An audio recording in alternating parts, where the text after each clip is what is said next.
के साथ अब हम अपनी क्लास को शुरू कर लेते हैं और देख लेते हैं यहाँ पर क्या महत्वपूर्ण बातें शामिल करी गई हैं।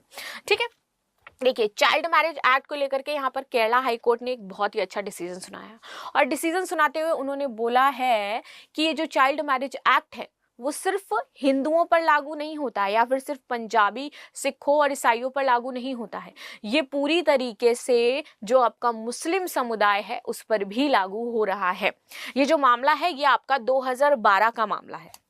2012 में एक ने याचिका दायर करी थी कोर्ट में, तो वहां पर उनके जो पिता थे जिन्होंने अपनी बच्ची की 15 वर्ष की आयु में शादी करवा दी थी, उनके पिता ने ये तर्क देते हुए कहा कि हमारे यहाँ जो प्यूबर्टी पीरियड है यदि वो 15 साल पर हो जाता है, प्यूबर्टी पीरियड उसको कहते हैं जब एक महिला गर्भ धारण कर सकती है, यानी कि वो पूरी तरीके से अब उसके जो मेंस्ट्रुएशन साइकिल हैं वो शुरू हो चुके हैं, वो हमारा प्यूबर्टी पीरियड कहा जाता है। तब हम समझते हैं कि ये जो है वो शादी के योग्य हो गई है और इसलिए हमने इसकी शादी करा दी थी। 15 वर्ष में उसके जो पीरियड साइकिल है वो शुरू हो चुके थे, और हमारे धर्म में इस तरीके का कोई भी रिस्ट्रिक्शन नहीं है। हमारे धर्म में ये कहा गया है कि यदि किसी महिला का प्यूबर्टी पीरियड शुरू हो चुका है यानी वो शादी के लायक है। ठीक है, तो यहाँ पर ये बातें कही गई थी। आपकी कुरान में इससे रिलेटेड क्या कोई वास्तव में बिंदु रखा गया है, कहा गया है? तो जितना भी आप में से अभी मुझे देख रहे होंगे जो मुस्लिम समुदाय से बिलोंग करते हो, मैं सबके ग्रंथों की बराबर से सम्मान करती हूँ, लेकिन वाकई आपके ग्रंथ में यदि इस तरीके की चीज़ें लिखी हुई हैं कि जैसे ही उनका प्यूबर्टी पीरियड शुरू हो जाए यानी कि 15 वर्ष की आयु में भी आप किसी बच्चे की चाइल्ड मैरिज करवा सकते हो, तो मुझे अवश्य बताएं। ठीक है, क्योंकि कई बार ऐसा होता है कि कुछ चीज़ों को तोड़ मड़ोड़ करके पेश कर दिया जाता है, वो चीज़ वैसी होती भी नहीं है, तब भी उस चीज़ को किसी धर्म से जोड़ दिया जाता है। तो आप में से बहुत सारे लोगों ने कुरान पढ़ी होगी और मेरे से अच्छे से आप कुरान जानते होगे, समझते होगे, तो क्या वाकई ऐसा कुरान में लिखा गया है कि चाइल्ड मैरिज जो है वो वैध है और उसको करना ही चाहिए? ठीक है, क्योंकि यहाँ पर उनके फादर ने स्टेटमेंट दिया था कि हमारे धर्म ग्रंथ जो है उसमें ये लिखा हुआ है बाकायदे, और कहा गया है कि हम अपने धर्म के अनुसार यहाँ पर 15 वर्ष की आयु में भी जब भी प्यूबर्टी पीरियड शुरू हो जाए हम शादी कर सकते हैं। चलिए अब पूरा मामला देख लेते हैं। यहाँ पर केरल उच्च न्यायालय ने फैसला दिया कि बाल विवाह निषेध अधिनियम 2006 इस देश के प्रत्येक नागरिक पर लागू होता है, चाहे उसका धर्म कुछ भी हो। ये उन्होंने स्टेटमेंट जारी किया है कि यदि वो भारत में रह रहे हैं, इस देश के हैं, और इस देश में जो भी लोग रह रहे हैं जिनके पास इसकी नागरिकता है, हर एक नागरिक पर ये आपका जो धर्म है, ये जो आपका अधिनियम है, वो लागू होगा। ठीक है, अधिनियम की धारा 1 के भाग 2 के मुताबिक यह अधिनियम भारत के सभी नागरिकों पर लागू होता है। और एक इंपॉर्टेंट चीज यहाँ पर ये हो जाती है कि भारत के नागरिकों पर तो लागू होता ही होता है, साथ ही साथ जो भारतीय नागरिक विदेश में रह रहे हैं उन पर भी लागू होता है। ये यहाँ पर महत्वपूर्ण चीजें हैं कि जो विदेश में रह रहे हैं भारतीय, उन पर भी ये जो आपका चाइल्ड मैरिज एक्ट है वो लागू होगा। तो इस बात का ध्यान रखिएगा कि ये उन पर भी लागू हो रहा है। आप में से कितने सारे लोगों को इसके बारे में पता था, जरूर बताइएगा, और आपकी क्या राय है जरूर इस राय पर चर्चा अवश्य करिएगा। आगे देख लेते हैं क्या कहा है कोर्ट ने। तत्कालीन नाबालिग लड़की के पिता सहित याचिकाकर्ता ने अदालत के समक्ष तर्क दिया कि मुस्लिम होने के नाते उसे यौन प्राप्त करने के बाद अर्थात 15 वर्ष की आयु में विवाह करने का धार्मिक अधिकार प्राप्त है। ये उन्होंने बोला कि हमारे पास क्या है, धार्मिक अधिकार है। हमारे धर्म में कहा गया है, हमारी कुरान में ये कहा गया है कि यदि कोई भी महिला उसको यौवन प्राप्त हो जाता है, प्यूबर्टी पीरियड शुरू हो जाता है, तो हम उसका क्या कर सकते हैं, चाहे वो बच्ची हो, चाहे वो 13 साल की हो, 14 साल की हो, 15 साल की हो, हम उसकी निकाह यानी कि शादी जो है वो करवा सकते हैं। ऐसा उन्होंने तर्क दिया था। इसके बाद केरला हाईकोर्ट ने 15 जुलाई को आदेश दिया कि किसी व्यक्ति को पहले भारत का नागरिक होना चाहिए और उसके बाद ही उसका धर्म आता है। सबसे पहले क्या है, हम इस भारत देश के नागरिक हैं, हमारा धर्म बाद में आता है। सबसे पहले हम एक इंसान हैं, हम एक मनुष्य हैं। लेकिन व्यक्ति क्या करते हैं, धर्म के आप देखोगे नाम पर वो इंसानियत भूल जाते हैं, वो धर्म को यहाँ रखते हैं, जबकि इंसानियत यहाँ होनी चाहिए, फिर धर्म यहाँ आपका आना चाहिए। लेकिन हम क्या करते हैं, धर्म को यहाँ रखते हैं और इंसानियत को यहाँ रखते हैं। वहीं पर हमसे गलती हो जाती है कि एज अ नागरिक यदि मैं बात करूँ, एज अ सिटीजन जैसे मैंने बोला, या फिर एज अ पर्सन या फिर एज अ ह्यूमन यदि मैं बात करूँ, तो कई सारी चीज़ें हैं जिनको हमें साइड लाइन करना चाहिए। ठीक है, हमें धर्म पर नहीं जाना है, हमें इंसानियत पर ज़्यादा जोर देना है। तो यहीं पर ये बात कही गई है कि उसके बाद ही उसका धर्म आता है। धर्म गॉड है और उसके नागरिकता पहले आनी चाहिए। इसीलिए मेरा विचार है कि चाहे कोई व्यक्ति किसी भी धर्म का हो, चाहे वह हिंदू हो, मुस्लिम हो, ईसाई हो, पारसी हो, अधिनियम 2006 सभी पर लागू होता है। और ये जो अधिनियम है 2006 ये सभी पर लागू हो रहा है। ठीक है, अब बात करते हैं, आधुनिक समाज में विवाह के लिए कोई बाध्यता नहीं हो सकती है। और यहाँ पर विवाह के लिए क्या है, कोई बाध्यता नहीं है। कोर्ट ने बोला है कि क्योंकि हम बहुत ही, अब क्या है, हम आधुनिक समाज में आ गए, हम न्यू न्यू टेक्नोलॉजीज का यूज कर रहे हैं, हम इतनी बड़ी बड़ी बातें कर रहे हैं, हम एआई यूज कर रहे हैं, नए नए रिफॉर्म्स हो रहे हैं डेली, फिर भी अभी हम पुरानी जो दकियानुसी बातें उनमें पड़े हुए हैं, उनको हम समझ रहे हैं कि ये हमारा धर्म है। तो उन्होंने बोला है कि आधुनिक समाज में विवाह के लिए कोई बाध्यता नहीं होती है। अधिकांश लड़कियां पढ़ाई में रुचि रखती हैं, लेकिन चाइल्ड मैरिज के चक्कर में उनकी जो पढ़ाई है वो भी छुड़वा दी जाती है। उन्हें पढ़ाई करने दे और अपने जीवन का आनंद लेने दे, बेशक अपने माता पिता के आशीर्वाद के साथ।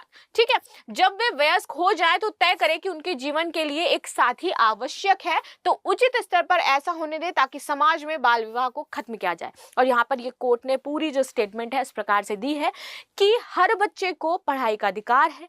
जब वह एक तय एज में आ जाए, जो हमारे संविधान कोर्ट के द्वारा तय करी गई है, यानी कि 18 वर्ष की आयु जो है उस पे आ जाए लड़की और लड़का 21 वर्ष की आयु का हो जाए, तब ही क्या है आप उसकी शादी करवाएं। अब बाल विवाह किसे कहते हैं, तो बाल विवाह यदि किसी पुरुष की, यानी कोई लड़का है उसकी 20 वर्ष की आयु में भी यदि शादी हो रही है तो भी वो बाल विवाह कहलाएगा। लड़की की यदि शादी 18 वर्ष से पहले की जा रही है तो वो बाल विवाह कहलाएगा।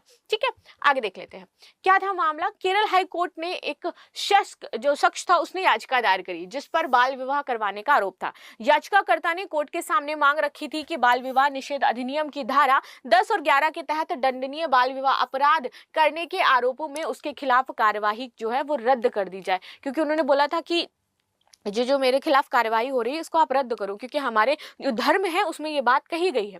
आगे देखते हैं, शिकायत कथित तौर पर 30 दिसंबर 2012 को पलक्कड़ जिले के वक्कनचेरी में इस्लामी रीति रिवाजों के मुताबिक आयोजित बाल विवाह में संबंधित थी। उससे संबंधित ये जो आपकी शिकायत है वो दर्ज करी गई थी। इसमें सबसे पहले आरोपी उनके पिता थे, जिसने अपनी नाबालिग बेटी की शादी दूसरे आरोपी से करी, यानी कि जो व्यक्ति उससे कर रहा था वो दूसरा आरोपी व्यक्ति था।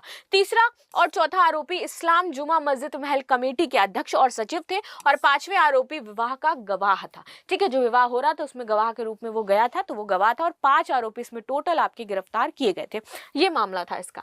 आगे देख लेते हैं, बाल विवाह अधिनियम 2006 आखिर कहता क्या है। बाल विवाह अधिनियम कहता है कि किसी भी यदि लड़की या फिर लड़के की शादी उसकी तय उम्र से पहले करवाई जा रही है वो एक बाल विवाह है, और यदि अगर ऐसा कोई करता है तो उसके खिलाफ जुर्माना और कार्यवाही की जाएगी, चाहे वो किसी भी धर्म से संबंध रखता हो।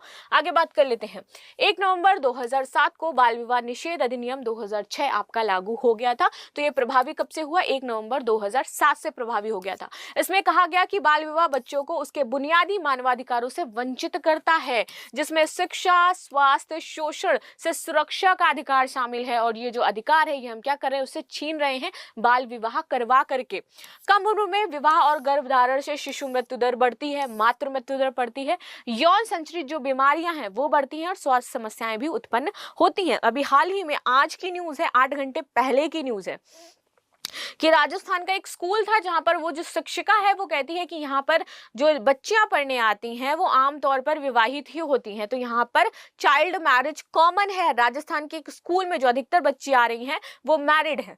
देखिए, हम शिक्षा दिला रहे हैं, हम शिक्षा की बात करते हैं, और वहीं पर हमें ये देखने को मिलता है कि इस तरीके की समाज में कुरीतियां अभी भी इतने अच्छे लेवल पर व्याप्त हैं जिन्हें हम समाप्त नहीं कर पा रहे हैं। ठीक है, आगे देख लेते हैं। देखिए, चाइल्ड मैरिज बेसिकली इसलिए पता नहीं चलती है ना, क्योंकि वो जो करवाई जा रही है वो उसी के घर वाले करवा रहे हैं और जबरदस्ती करवा रहे हैं, और जितने भी लोग होते हैं सब बड़े होते हैं। अब चाइल्ड मैरिज में जो मेन फोकस होगा, यानी कि जो कदम ले सकता है, कदम उठा सकता है, उनके खिलाफ यदि कोई कार्यवाही कर सकता है तो ये वो बाहरी व्यक्ति होगा या फिर रिश्तेदार होगा। तो जनरली रिश्तेदार ऐसा नहीं करते हैं, लेकिन बाहरी व्यक्ति सोचते हैं, वो सोचते हैं, थोड़ा सा डरते हैं कि यार क्या करें, नहीं करना चाहिए, करना चाहिए। तो यहाँ पर आपकी रिस्पॉन्सिबिलिटी बन जाती है, ये हम जो एज अ नागरिक की यहाँ पर बात की जा रही है उसकी रिस्पॉन्सिबिलिटी बन जाती है कि यदि आप अपने आसपास इस तरीके की कोई भी एक्टिविटी देख रहे हो तो इट्स योर रिस्पॉन्सिबिलिटी कि आप उसका क्या करो, जा करके FIR कराओ, नजदीकी थाना में बैठाओ, पंचायत जो है वहां पर शिकायत दर्ज करवाओ जा करके। और अधिनियम जो हमारा 2006 है उसमें बाकायदा लिखा हुआ है कि जो पंचायत है वो इससे संबंधित कार्रवाई करेगी। समितियों का गठन किया गया है कि चाइल्ड मैरिज को वो रोके। ठीक है, तो यहाँ पर आप देखोगे इसीलिए आपको केसेस कम देखने को मिलते हैं, क्योंकि वहां पर जो इन्वॉल्व होते हैं वो उसके अपने लोग होते हैं, माता पिता जाएंगे नहीं, अब रिलेटिव जो आ रहे हैं वो भी नहीं जाएंगे, अब उन रिलेटिव में कोई पढ़ा लिखा होगा तो शायद वो चला जाए, तो इसलिए केसेस इसके कम आपको देखने को मिलेंगे क्योंकि अपने ही लोग इन्वॉल्व होते हैं। ठीक है, आगे बात कर लेते हैं। बाल विवाह के कारण अक्सर लड़कियों को स्कूल छोड़ना पड़ता है, जिससे उनकी शिक्षा और भविष्य के जो अवसर हैं वो सीमित हो जाते हैं। बाल जो वधुएं हैं, यानी कि जिन्होंने शादी कर ली तो उनको बाल वधू कहते हैं। इनमें घरेलू हिंसा और दुर्व्यवहार के प्रति जो अधिक संवेदनशील होती हैं, उनके साथ बहुत ही गलत जो तरीके से पेश भी आ सकते हैं लोग, क्योंकि वो बहुत ही छोटी है, उनको अभी बहुत सारी चीज़ों का नॉलेज नहीं होता है, तो ये सारी चीज़ें देखने को मिलती हैं।